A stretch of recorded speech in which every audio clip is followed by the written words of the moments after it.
안녕하세요. 오늘 하루도 하나님 말씀으로 시작하도록 하겠습니다. 하나님의 말씀은 오늘 마가복음 13장 1절에서 13절까지의 말씀입니다.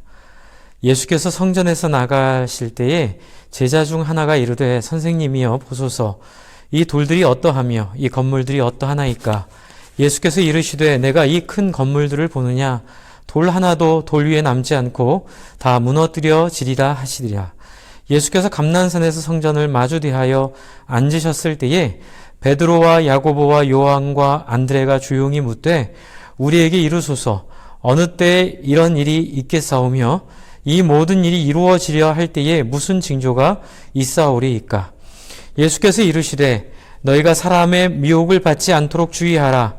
많은 사람이 내 이름으로 와서 이르되 내가 그러하여 많은 사람을 미혹하리라. 난리와 난리의 소문을 들을 때에 두려워하지 말라. 이런 일이 있어야 하되 아직 끝은 아니니라. 민족이 민족을 나라가 나라를 대적하여 일어나겠고 곳곳에 지진이 있으며 기근이 있으리니 이는 재난의 시작이니라. 너희는 스스로 조심하라. 사람들이 너희를 공회에 넘겨주겠고 너희를 회당에서 매질하겠으며 나로 말미암아 너희가 권력자들과 임금들 앞에 서리니 이는 그들에게 증거가 되려 함이라. 또 복음이 먼저 만국에 전파되어야 할 것이라. 사람들이 너희를 끌어다가 넘겨줄 때에 무슨 말을 할까 미리 염려하지 말고 무엇이든지 그때에 너희에게 주시는 그 말을 하라. 말하는 이는 너희가 아니요 성령이시니라. 형제가 형제를 아버지가 자식을 죽는 데 내주며 자식들이 부모를 대적하여 죽게 하리라. 또 너희가 내 이름으로 말미암아 모든 사람에게 미움을 받을 것이나 끝까지 견디는 자는 구원을 받으리라. 아멘. 오늘은 4월 첫날의 시작입니다. 어서 속히 코로나 바이러스가 잡혀서 다시 예배로 만나고 마음껏 함께 기도하는 날이 오기를 바랍니다. 오늘은 예수님께서 성전에서 나아갈 때에 제자들 중에 하나가 성전이 어떻게 될지를 물어보는 이야기로 시작합니다. 이들에게 있어서 성전은 하나님의 임재의 상징이었고 또 이스라엘에게 있어 중요한 비전과 꿈은 성전의 영광을 회복하는 것이었기 때문에 이 제자들이 한 질문은 이렇게 성전이 아름다운데 이제 곧 하나님의 나라가 완성되겠지요? 라는 취지에서의 질문이라 보여집니다. 그런데 예수님께서 2절에 전혀 뜻밖의 말을 하십니다. 제자들은 이 아름다운 성전이 이제 완성이 되었으니 내 나라가 이곳에 임할 것이다 라는 예수님의 말씀을 기대했을지 모르겠는데 예수님은 이 성전이 돌 위에 돌 하나도 남기지 않고 다 무너질 것이다 이렇게 얘기를 하시는 거예요. 굉장히 중요한 상징이 이 안에 있습니다. 아직도 제자들은 육적인 구원관, 아직 예수 그리스도로 인하여 마음이 새롭게 되고 중심이 새롭게 돼서 하나님의 소원을 따라 사는 삶이 예배이고 그 삶을 담는 각 개인이 성령의 임재하심으로 눈에 보이는 성전의 완성이 되었다는 사실을 모르기 때문에 이들은 그냥 화려한 것이 하나님 나라의 회복이고 규모가 하나님 나라의 완성이라고 믿고 있습니다. 예수님께서는 아니다 이렇게 얘기하시는 거죠. 우리 안에 계속 말씀드리지만 자꾸 신앙을 우리가 예전에 껍데기로 경험하고 우리가 가지고 있는 세계관을 중심으로 이 신앙을 이해할 때가 많습니다. 하지만 오늘 말씀처럼 하나님의 나라는 우리가 생각하는 한계를 벗어나서 새로운 세계, 새로운 세상, 그것은 바로 예수님의 삶 자체가 중심이 되는 예배, 예수님의 삶을 모셨을 때 그것이 성전이 되고 그래서 하나님의 영이 임하는 곳마다 다 성전이기에 우리의 삶은 회복된 성전으로 이 땅에서 예수 그리스도를 모심으로 이루어지고 있다는 사실을 기억했으면 좋겠습니다. 주 안에 사랑하는 성도 여러분, 교회 예배당이 물론 교회이긴 하지만 엄밀히 말하면 많이 들으셨죠? 교회는 하나님의 정신을 모시고 예수님의 삶을 따르기 원하는 저와 여러분 각자가 하나님의 나라 성전입니다. 그리고 이 예배당은 그 성전들이 모여서 함께 교제하는 공간이 되는 거죠. 이번 코로나 사태로 인해 저희가 모이지 못한 지가 벌써 6주가 지났지만 앞으로도 어떻게 해야 될지에 대해 매우 조심스러운 마음이고 인간적인 염려도 좀 있습니다. 이것이 좀 더 길어지면 어떡하지? 그러나 오늘 말씀처럼 하나님의 성전이 여러분 각자이고 저라고 생각한다면 그 성전이 각자의 자리에서 함께 예배할 때에 우리는 이 예배당의 의미를 이 대한민국으로 넓힌 것에 불과한, 예배의 본질은 바뀌지 않은, 예배 자리가 조금씩 바뀌었을 뿐, 하지만 대한민국 안에서 우리가 한 마음으로 예배할 때 우리는 변함없이 교회이고 공동체임을 생각하게 됩니다. 그래서 마음에 좀 여유가 있습니다.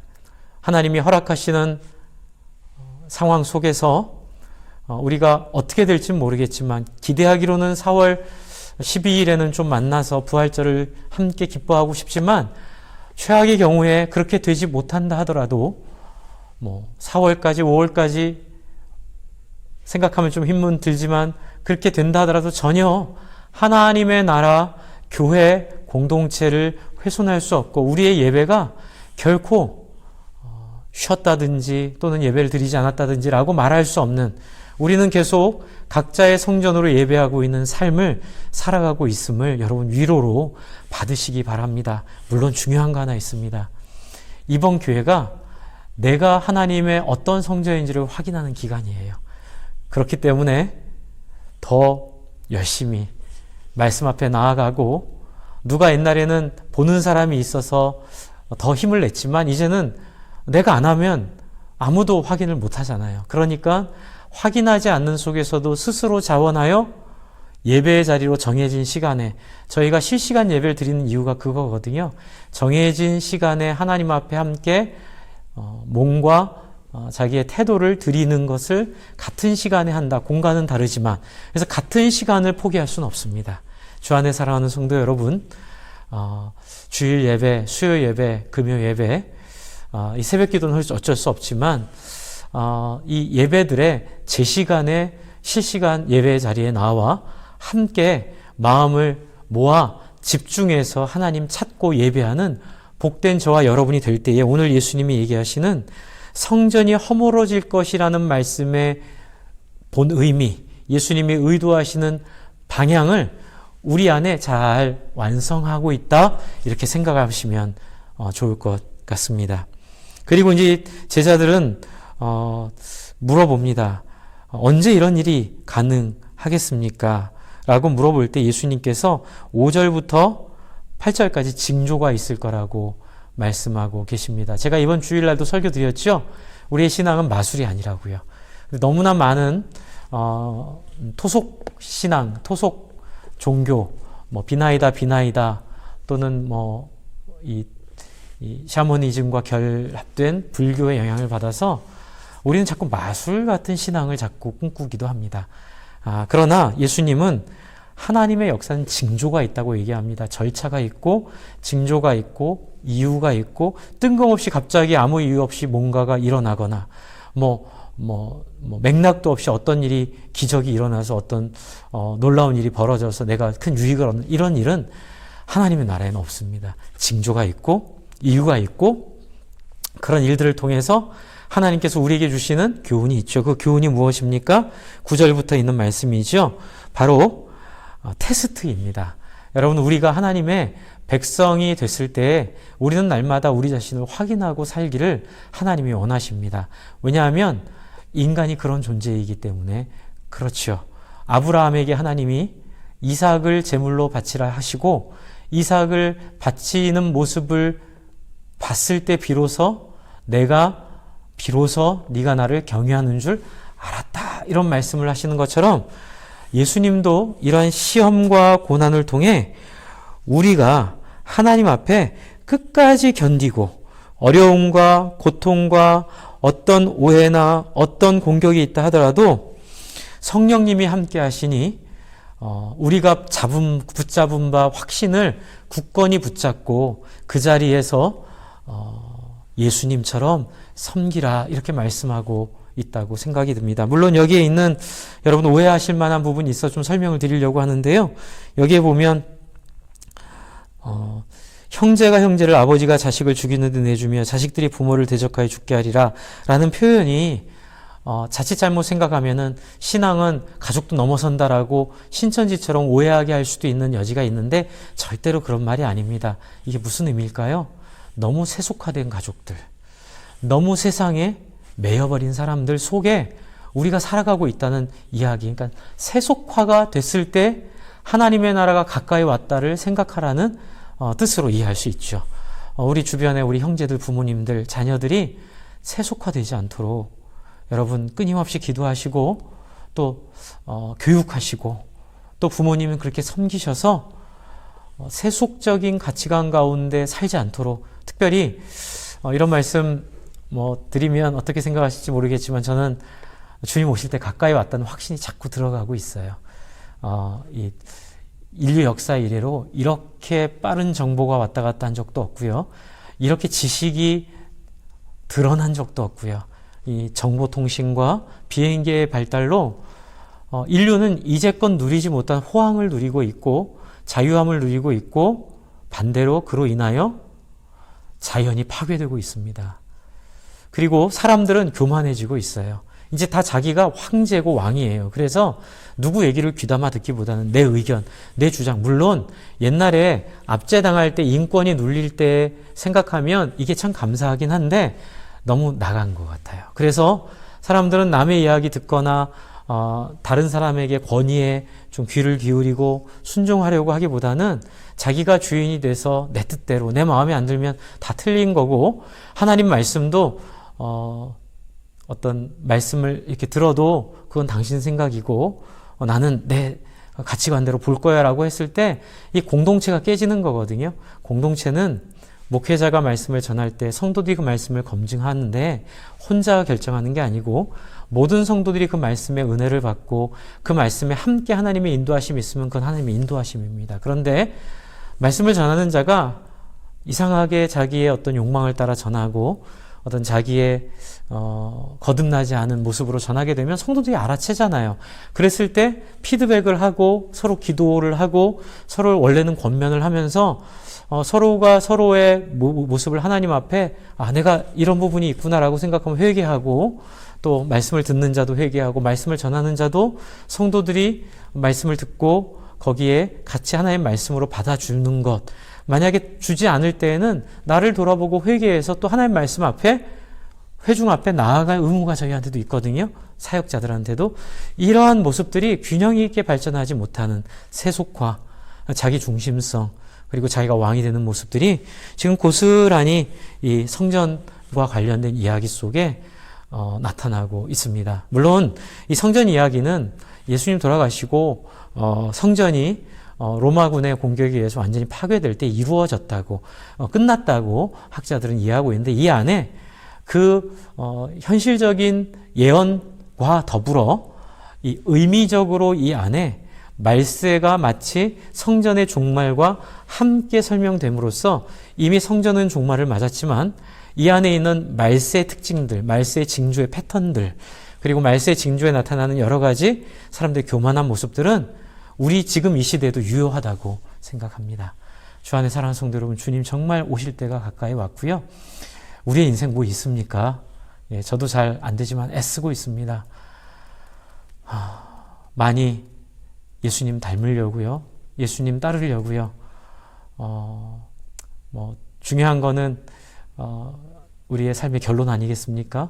그래서 결론을 늘 예수님처럼 지고 섬기고 사랑하고 이해하는 쪽으로 우리 함께 이번 한 달도 또 힘차게 살아보기를 권하고 또 그렇게 되기를 축복합니다. 기도하겠습니다. 하나님 아버지, 우리의 꿈은 눈에 보이는 화려함이나 우리의 삶의 세속적인 열매가 아니라 우리의 꿈은 예수님을 우리의 삶의 중심으로 모시고 예수님 앞에 무릎 꿇고 예수님을 닮아가는, 그래서 다른 사람들을 잘 품고 교만하지 않고 다른 사람에게 마음을 열고 다른 사람을 참 위로하는 하나님 그런 인생으로 하나님 우리가 살아가기를 원합니다.